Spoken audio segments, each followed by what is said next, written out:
Revolución, un relato para reflexionar. Aquel país no era distinto a otros, era un estado como cualquier otro, con territorio, población, gobierno y ordenamiento jurídico.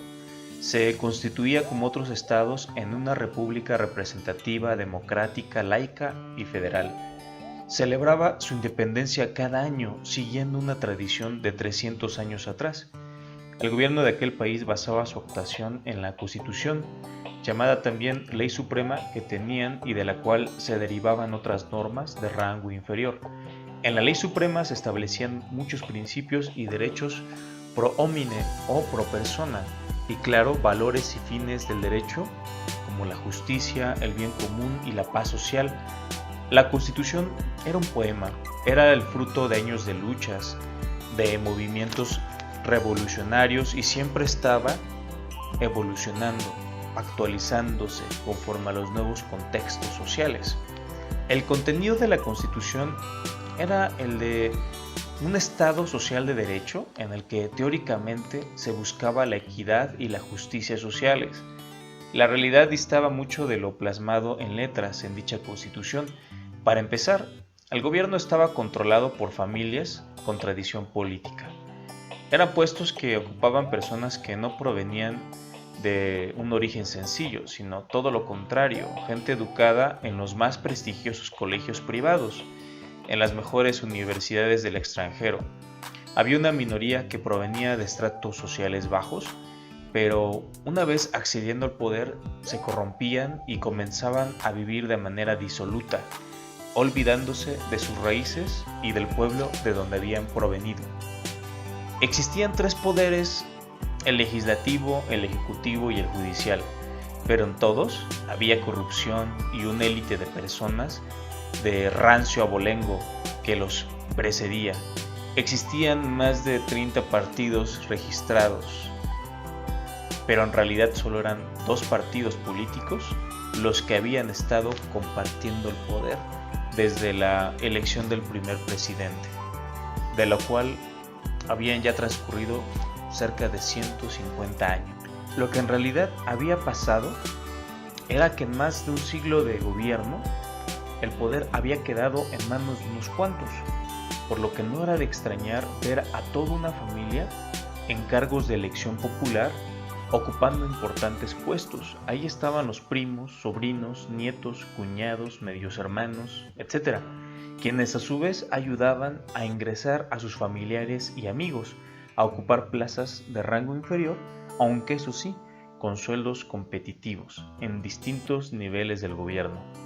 Esta práctica dio como resultado muchos beneficios económicos para unas cuantas familias, frente a los más de 20 millones de habitantes que conformaban la población del país, que vivían de manera precaria. Se trataba en realidad del gobierno de una aristocracia, una nueva forma de monarquía, de una clase política que se negaba a dejar el poder. Esta aristocracia, disfrazada de clase política, para legitimar dicho poder y asegurar su permanencia por muchos años más, se aprovechaba de la ignorancia de los gobernados, aparentando seguir los ideales y postulados de la Constitución. Así que, para hacer todo más verosímil, creó instituciones, organismos, dependencias encargadas de dotar de programas de ayuda social, mecanismos de defensa para las clases más vulnerables. No obstante, el dinero que se invertía en beneficio de la sociedad en aras de un supuesto bien común era risible en comparación con todo el dinero que se asignaba a esta aristocracia o clase política para el pago de sus sueldos.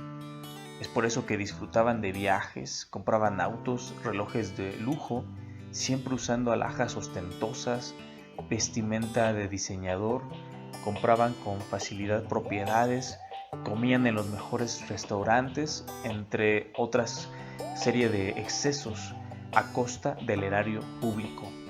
Había una gran desproporción, una gran desigualdad. La riqueza de la nación era repartida entre unos cuantos y una parte ínfima estaba destinada para el pueblo que padecía hambre, discriminación e injusticia. Las oportunidades para tener un nivel de vida digno eran escasas, y cuando se daban las oportunidades, había que aprovecharlas. Fue así como, a pesar de las desigualdades imperantes en aquel país, la gente del pueblo que pudo prosperar generó fuentes de empleo para otros y a la vez ingresos para el gobierno a través del pago de impuestos, algunos de los cuales eran absurdos, como por ejemplo pagar impuesto por tener una mascota. Situaciones que generaban ya encono en la población, de por sí ya harta de los excesos y excentricidades de los gobernantes y de sus servidores públicos, por lo que más tarde el gobierno tenía que eliminar estos impuestos ante las marchas y protestas de la ciudadanía. Pero ya después los volvió a incorporar bajo el disfraz de una nueva contribución. Este sistema político basado en argucias, tácticas, mentiras, demagogia, funcionó muy bien durante los 150 años que duró, pero la misma condición humana, que tiende a ser perecedera, indicaba que todo lo que empieza tiene un día que terminar. El final de un régimen, de un grupo privilegiado, no se dio mediante la violencia, fue mediante un cambio paulatino de mentalidad en la población. Gente de diferentes niveles socioeconómicos ascendió al poder, pero con un nuevo sistema, una nueva manera de hacer las cosas. La revolución esta vez no fue mediante el derramamiento de sangre, sino fue a través de una revolución de las conciencias cuyo germen inició en el seno familiar. El precedente de esta revolución de las conciencias fueron movimientos sociales, discursos de líderes humanistas, sociólogos, abogados, historiadores, psicólogos, escritores, filósofos, etc., que expusieron con argumentos sólidos la solución a las arbitrariedades del poder vigente. Se habló en aquel entonces, es decir, 60 años atrás, que había de operar un cambio en la manera de pensar, y este sentir se introdujo de manera gradual en las escuelas y universidades públicas de aquel país, de forma tal que después de tantos años, siglos de dominio de esta clase política o nueva aristocracia, comenzaban entonces las cosas a cambiar. Las personas que ostentaban actualmente los cargos públicos buscaron hacer realidad los principios e ideales de la Constitución, tan anhelados y nunca llevados a cabo de manera plena. Lo que ahora cabía preguntarse era: ¿por cuánto tiempo se podría mantener este nuevo gobierno que realmente buscaba un bien colectivo antes de que pudiera corromperse?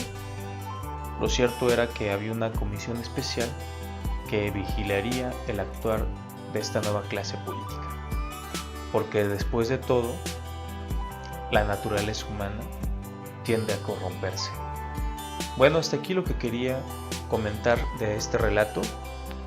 No olviden suscribirse al canal y darle me gusta al video, además de compartirlo. Muchas gracias.